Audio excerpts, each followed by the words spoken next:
Hey guys, how's it going? David here again. Today I have a tutorial for you.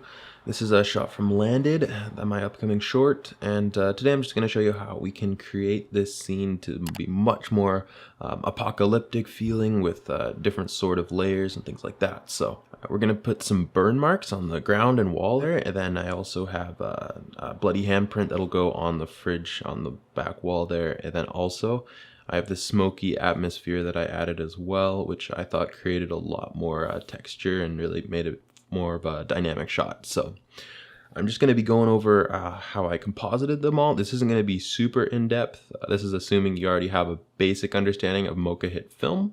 As you can see, all the points I have here and the camera I've created was from tracking in Mocha. So we're going to do that today. But again, this is showing you how to create a post-apocalyptic scene, at least how I did it. So go to New, hit Solve with Mocha Hitfilm. All right, that'll take us into the software here. All right, and here we have the footage nicely tracked, and I'll just scrub along here so you guys can see just what's being actually tracked and my method for this. So first, looking at the floor plane, we have fairly wide area that's actually being tracked. So I made sure minimum pixels wasn't necessarily 100%, but pretty high at 75, and all the motion properties were on as well. Mainly perspective is the one to watch for. So I have a smaller rectangle in the back there as well in the cupboards, and as you can see, pretty similar process, and 85% on the minimum pixels used. And reason being, it's because it's a smaller area within that box. I wanted to give the software more to work with in terms of the actual detail.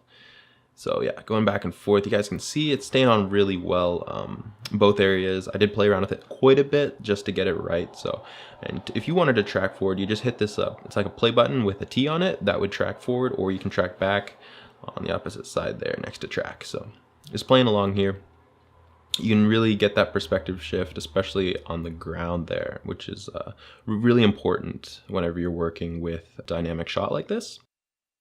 So yeah, stopping there, one thing I want to point out is that the order of layers is very important. That is, whatever's tracked that's closest to the camera always goes on top in our layer panel. So layer 2 would go above layer 3 because the floor plane is closer to the camera than that back cupboard. So I'm going to go down to Camera Solve and hit Solve, and the software will do the work for us.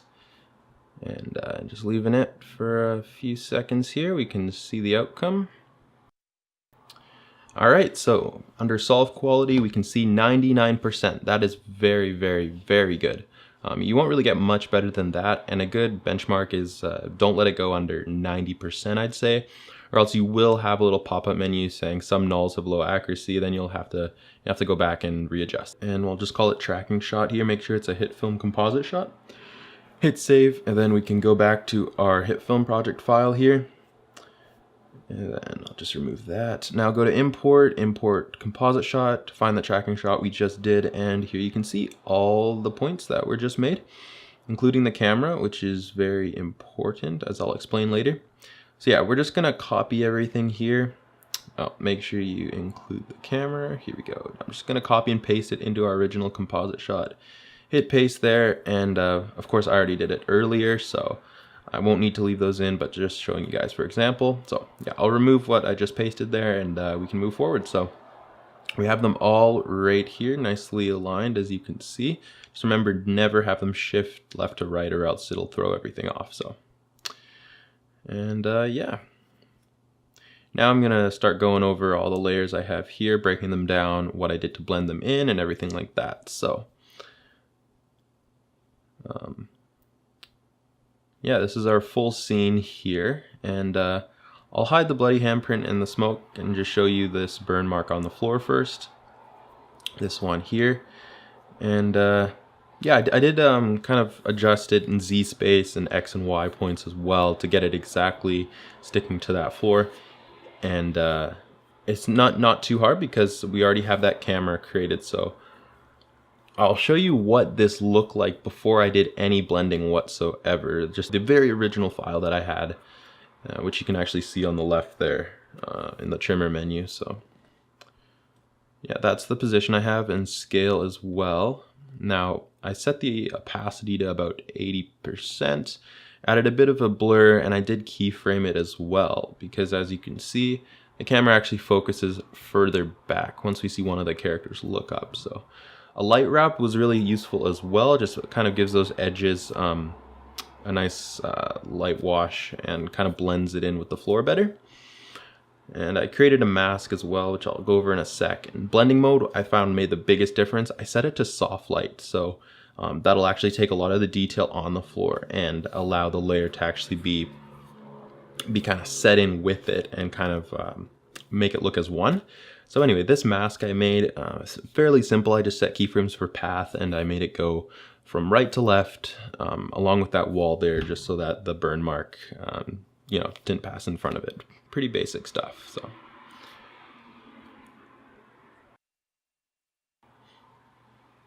all right, now we can look at the other burn mark. This is on the back wall. Pretty similar method I use for this one, and just a couple little different things. Of course, I pushed it further back in Z space because it has to sit on that back wall. Now I'll give you a visceral example here. Let's go to perspective and then set the grid, and you'll know exactly what I'm talking about. When it comes to 3D cameras, you have to place the layers in an area in the scene where they actually would be in real life, if that makes sense, so that the parallax is consistent with everything. Because as you know, things in the foreground to us experience more parallax than things in the background, right? So just keeping that in mind is really important whenever you're working with a 3D composite like this one. Even with 2D layers, you still have to keep that in mind. So I had to push it further back and blend it similarly, so I can show you that now.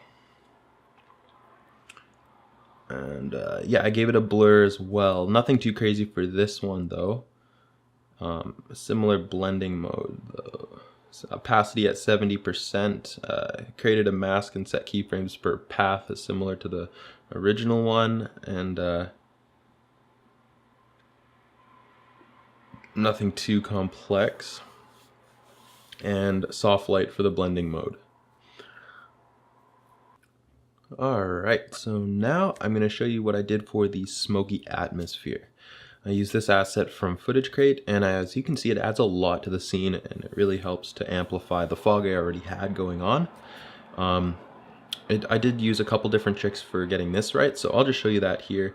Go under Transform, and then this is where I made many of the adjustments. So of course I scaled it up quite a bit, so it was always covering our source footage. That was very important. And then I also pushed it further towards the camera in Z space, made sure to do that. And yeah, fairly straightforward for this one. And the opacity I did lower quite a bit. It was too intense before. And now blending mode I set to subtract, so that really darkened things up, which I thought added this nice visual textural feel of the smoke more than before. So just play around with the blending modes, because you never know what's going to be effective really, but I found subtract worked really well, and you'll especially see that with the grade I'll use later. Let's go scale to fit, and then I can show you what I did for the very last layer. And again, this one was subtle, but I think really helped a lot. It's a bloody handprint you can see on the fridge there. This I thought was a really cool touch, which was sort of last minute. I just decided to throw it in there. Alright, so I'll go under Transform and I'll show you guys how I got this one set up. And it is pretty similar to that burn mark I had, except obviously pushed more to the right, but along a similar plane, so that was not too hard to get figured out. Opacity I did lower a bit as well, so I'll show you how I blended things. First with color correction wheels, I pushed the highlights to more of a yellow, midtones to more of a cyan, and then shadows is a bit more of a blue here. And that really did add a lot, and of course that's not all I did, but you can see the difference it made. Going under master controls, I lowered saturation by about 0.20 and then exposure by 1. Alright, so after that I used a diffuse effect and also a blur. That was of course just to soften up the edges a bit and of course make it feel a little bit more natural in the scene. Not too drastic though on those, I did want to keep those pretty subtle, but as you can see here, the light wrap really does go a long ways. and not the diffuse so much. But the light wrap is really helpful in this situation because since the white is surrounding this particular layer, having a light wrap on there is really important because of the light reflection you would get from that sort of enclosure.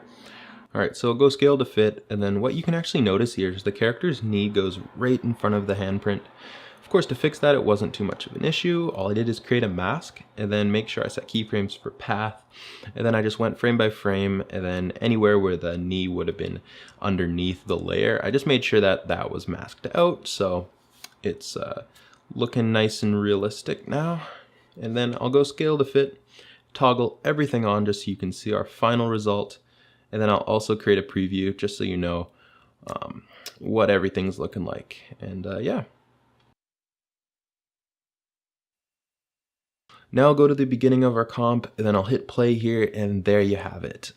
All those layers really did create this nice effect of a post-apocalyptic feel and world that these characters are in. And like I mentioned, it will be for my upcoming short film Landed, so make sure you stay tuned and subscribe to check that out. And let me know what other tutorials you guys want to see in the future. And also, I will make all the images I did use, all those layers, available in the description as to where I got them. So make sure you check that out. And yeah, I hope you guys take care and have a good one.